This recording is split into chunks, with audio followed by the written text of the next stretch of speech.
Good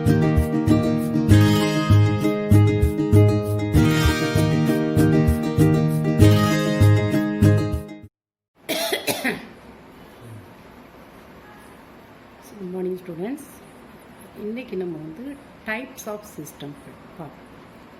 thermodynamics lesson ஏற்கனவே start பண்ணிட்டோம். அதில் types of system is classified into 3 types: open system, closed system and isolated system.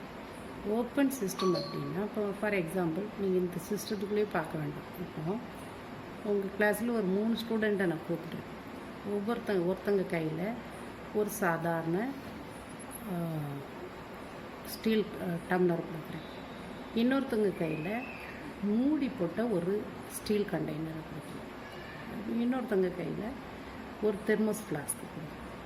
இப்போ 3 பேர்கிட்டையும் நான் என்ன பண்ணுறேன் அப்படின்னா, ஒரு பெரிய கண்டெய்னரில் நல்லா ஹாட் மில்கை வச்சு முன்னாடி ஒரு டேபிளில் வச்சுட்டு 3 பேரும் அதில் அவங்கவுங்க கண்டெய்னரில் எடுத்துகிட்டு வச்சுருக்கேன். அப்போது ஃபஸ்ட்டு உள்ள ஒரு ஸ்டூடெண்ட் அந்த டம்ளரில் மட்டும் அந்த பால் எடுத்துகிட்டு போயிடும். அடுத்தது 2வது உள்ளக்கு லிட் உள்ள கண்டெய்னர் உள்ளவங்க அதே மாதிரி அவங்களும் எடுத்துகிட்டு போயிருக்காங்க, ஃபில் பண்ணிட்டு போயிடுறாங்க. 3வது தெர்மோஸ் ஃப்ளாஸ்கில் ஃபில் பண்ணிடுவோம். இப்போ இந்த 3 பேரும் எடுத்துகிட்டு போனதை ஒரு 2 or 3 ஹவர்ஸ்க்கு அப்புறம் நம்ம இல்லைன்னா ஒரு 4 or 5 ஹவர்ஸ்க்கு அப்புறம் அதில் அப்சர்வ் பண்ணுவோம். இப்போ என்ன சேஞ்சஸ் நடந்தது அப்படின்னு நீங்கள் பார்த்தீங்க அப்படின்னா, ஃபஸ்ட்டு ஒரு டம்ளரில் மட்டும் மூடி இல்லாத ஒரு டம்ளரில் பால் எடுத்துகிட்டு போனது அங்கே என்ன ஆகும் அப்படின்னா, பால் ஃபுல்லாக நிறச்சி கொண்டு போனாலும் அதில் அந்த ஆடை படிஞ்சு கொஞ்சம் குறைஞ்சது மாதிரி நமக்கு தெரியும். 2வது உள்ளதில் கண்டெய்னரில், அதாவது வித் லிட், கண்டெய்னர் வித் லிட்டில் எடுத்துகிட்டு போனதில் அதில் அந்த ஆடைக்கு அந்த ஹாட்னஸ் போயிருக்கும். அந்த டெம்பரேச்சர் கம்ப்ளீட்டாக லாஸ் ஆகிருக்கும். ஆனால் அந்த குவான்டிட்டி கம்மியானது மாதிரி நமக்கு தெரியாது. ஆனால் 3வது தெர்மோஸ் ஃப்ளாஸ்கில் பார்த்திங்கன்னா நம்ம எப்படி அதில் ஃபில் பண்ணணுமோ அதே மாதிரியே இருக்கும். அப்போது ஓப்பன் சிஸ்டம்னு நம்ம எதை சொல்லலாம் அப்படின்னா, இந்த ஃபஸ்ட்டு ஸ்டூடெண்ட் ஒரு வெறும் டம்ளரில் மட்டும் பால் எடுத்துகிட்டு போனாங்க, அதுதான் ஓப்பன் சிஸ்டம். 2வது வித் லிட்டு, டம்ளர் வித் லிட்டில் எடுத்துகிட்டு போனவங்க அது க்ளோஸ்டு சிஸ்டம். 3வது தெர்மோஸ் ஃப்ளாஸ்கில் எடுத்துகிட்டு போனது ஐசோலேட்டட் சிஸ்டம். இப்போ இந்த 3லையும் நம்ம அப்சர்வ் பண்ணுறத என்னதுன்னா தியரிட்டிக்கலாக எப்படி எழுதுவோம் அப்படின்னா, system in open system you can exchange both matter and energy with it's surrounding. ஏன்னா கொதிக்கிற பாலை தான் நீங்கள் அந்த கண்டெய்னரில் ஊற்றுனீங்க, அந்த ஹாட்னஸ் அப்படியே போயிடும்.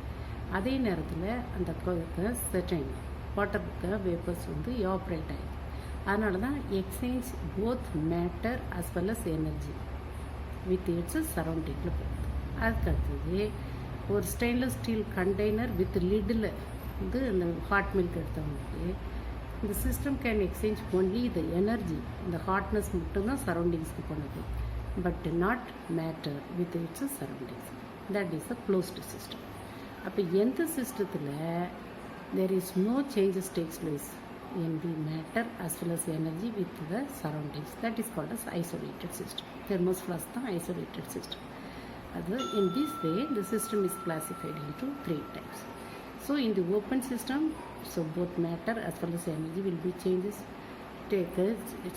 into the surroundings, and closed system only the energy is changed into the surrounding, and whereas isolated system neither energy nor matter can changes with the surroundings. இதுதான் டிஃப்ரென்ஸ். அடுத்தது the properties of the system. the property ஒரு சிஸ்டத்தோட natural ப்ராப்பர்ட்டிஸை 2ஆக classify பண்ணுறோம்: extensive property and intensive property. Extensive property அப்படின்னா those properties which depends on mass and size of the system.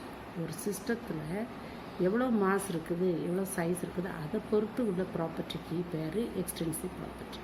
For example volume, number of molecules, mass and internal energy, இதெல்லாம் எதுக்கு? Extensive ப்ராப்பர்ட்டிக்கு example. Intensive ப்ராப்பர்ட்டின்னா என்னென்னா, those properties which are independent of the mass of the system, mass or size of the system. Intrinsic property என்னது? those properties which are independent. இது எதை depend பண்ணாது? Mass of the சிஸ்டத்தையோ இல்லை size of the சிஸ்டத்தையோ depend பண்ணுது. For example refractive index, surface tension, density. நான் வந்து உங்களுக்கு very few examples only I have given. இன்னும் நிறைய எக்ஸாம்பிள்ஸ் நீங்கள் ரெஃபர் பண்ணணும்னா you refer the page number 189 in volume 1. அதில் அழகாக 2 டேப்லெட் காலம் மாதிரி கொடுத்து அதில் எக்ஸ்டென்சிவ் ப்ராப்பர்ட்டி, இன்டென்சிவ் ப்ராப்பர்ட்டிஸ்க்குள்ள நிறைய எக்ஸாம்பிள்ஸ் கொடுத்துருக்காங்க. நீங்கள் எக்ஸாம்பிள்ஸ் கட்டாயம் தெரிஞ்சுக்கணும். ஏன் அப்படின்னா இது வந்து சூஸ் த கரெக்ட் ஆன்சரில் among the following which is the extensive property, which is the intensive ப்ராப்பர்ட்டின்னு கேட்பாங்க. அப்போ நமக்கு எக்ஸாம்பிள்ஸ் தெரிஞ்சால் தான் எழுத முடியும். அதனால் அதை பார்த்துக்கணும். அடுத்தது இந்த ப்ராசஸ் வந்து in thermodynamics the process are classified in different types. First one is called adiabatic process. Adiabatic process பார்க்குறதுக்கு முன்னாடி ஃபஸ்ட்டு நிறைய ஃபிசிக்கல் ப்ராப்பர்ட்டிஸோட சிம்பிள்ஸ் உங்களுக்கு தெரியும். இப்போ ஹீட் அப்படின்னா so that is represented by the simple Q. Enthalpy அப்படின்னா H. சரியா? Heat Q, என்தால்பிங்கிறது H. அதே மாதிரி free energy G, volume V, temperature of course that is T, and pressure P. சரியா? அடுத்தது யூங்கிறது இன்டர்னல் எனர்ஜி. யூங்கிறது என்னது? Internal energy. இதெல்லாம் ஒரு புது புது டேர்ம்ஸ் நீங்கள் இந்த லெசனில் படிப்போம். அப்போ அடியபேட்டிக் ப்ராசஸ்னால் என்ன அப்படின்னா so there is no exchange of heat between the system and surrounding. The heat வந்து சிஸ்டத்துலேருந்து சரௌண்டிங்க்கும் ஃப்ளோ ஆகிருக்காது, இல்லை சரௌண்டிங்ஸ்லேருந்து சிஸ்டத்துக்கும் ட்ரான்ஸ்ஃபர் ஆகிருக்காது. அதான் there is no exchange of heat between the system and surroundings. அப்போ ஹீட் வந்து இங்கே சிஸ்டத்துலேருந்து சரௌண்டிங்ஸ்க்கு போகவும் இல்லை, சரௌண்டிங்ஸ்லேருந்து சிஸ்டத்துக்கு வரவும் இல்லை. அப்போ அந்த the heat is what remains constant in the adiabatic process. So the process in which the heat remains constant and there is no exchange of heat between the system and surrounding. So no heat flows in or out of the surroundings. சரியா? அடுத்தது isothermal process. Iso அப்படின்னாலே same அப்படின்னு அர்த்தம். Thermal temperature. அப்போ in isothermal process the temperature is remaining constant when a system changes from the initial state to final state. இனிஷியலாக ஒரு ஸ்டேட்டில் இருக்குது ஒரு சிஸ்டம், அது இனிஷியல் ஸ்டேட்லேருந்து ஃபைனல் ஸ்டேட்டுக்கு மாறும்போது அதில் அந்த சிஸ்டத்தோட டெம்பரேச்சர் கான்ஸ்டண்ட்டாக இருக்கும். there is no changes takes place. அதுக்கு தான் பேர் isothermal process. அப்போ how do you define the isothermal process? So when in a process in which there is no changes takes place in the temperature, so even the system changes from initial state to final state. Isochloric process. Isobaric வேற, isobaric வேற. Isobaric process அப்படின்னா pressure remains constant, dP is equal to 0. So அப்போ இதுக்கு எப்படி definition கொடுப்பீங்க? the process in which the system changes from initial state to final state with constant pressure. கரெக்டாக நம்ம வந்து இங்கிலீஷ் யூஸ் பண்ணி அழகாக எழுதணும். அதே மாதிரி isochoric process. So when a system changes from initial state to final state, so there is no changes takes place in the volume of the system. That means dV is equal to dனா என்னது? changes takes place in the volume is equal to 0. இல்லைன்னா volume remains constant. Okay, that is called as isobaric process. For example, combustion of fuel in bomb calorimeter இந்த லெசனில் படிப்பீங்க. கடைசியில் bomb கலோரிமீட்டரில் ஒரு fuel எடுத்து அதை நம்ம வந்து பேர்ன் பண்ணுறோம் அப்படின்னா அந்த process is what isobaric process. Because there is no changes takes place in the volume of the container. சரியா? அடுத்தது volume of the fuel. Next cyclic process அப்படின்னா if a system returns to original state from the final state இல்லைன்னா after undergone a series of changes, நிறைய changes ஒரு system வந்து it undergoes there is so many changes. Finally it returns to its original state. அப்போ இது வந்து we can say the system completed one completed one cycle. ஒரு cycle அப்படின்னா அது வந்து நிறைய வந்து வாட் ஆர் த சேஞ்சஸ் வந்து ஸ்டெப்ஸ் ஒரு 4 ஸ்டெப்ஸ் இருக்குன்னா அந்த 4 ஸ்டெப்ஸையுமே அது க்ராஸ் பண்ணிடுது அப்படின்னா நம்ம ஸோ ஃபோர் ஸ்டெப்ஸை கம்ப்ளீட் பண்ணிடுது அப்படின்னா even what can we say the system completed one cycle. அதனால தான் சொல்கிறோம் the system returns to original state after undergoing a series of changes. For example, in the cyclic process there is no changes takes place in the internal energy. du represent internal energy. There is no changes takes place in the enthalpy. dH is equal to 0.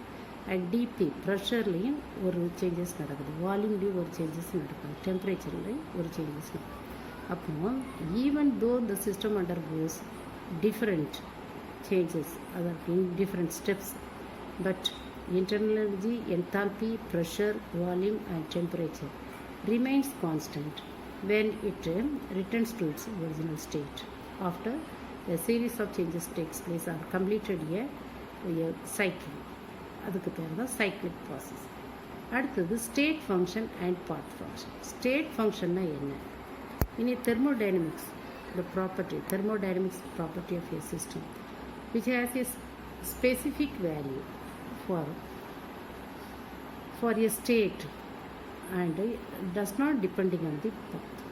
அதாவது ஒரு system வந்து ஒரு சில property, ஒரு சிஸ்டத்தோட சில certain properties வந்து அது எதை டிபெண்ட் பண்ணியிருக்குன்னா what is the state of the, அது இனிஷியல் ஸ்டேட்டா அது ஃபைனல் ஸ்டேட்டா, அதை மட்டும்தான் அதை டிபெண்ட் பண்ணியிருக்கும்.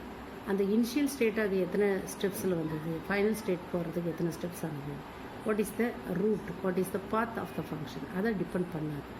அதுக்கு பேர் தான் என்ன பேர் அப்படின்னா state function. For example pressure, volume, temperature, even அது இன்டர்னல் எனர்ஜி, ஃப்ரீ எனர்ஜி, ஜிங்கிறது ஃப்ரீ எனர்ஜி, ஹெச்ங்கிறது என்தால்பி, யூங்கிறது இன்டர்னல் எனர்ஜி. சரியா? சில புக்கில் வந்து ஈன்னு கூட கொடுத்துருப்பாங்க.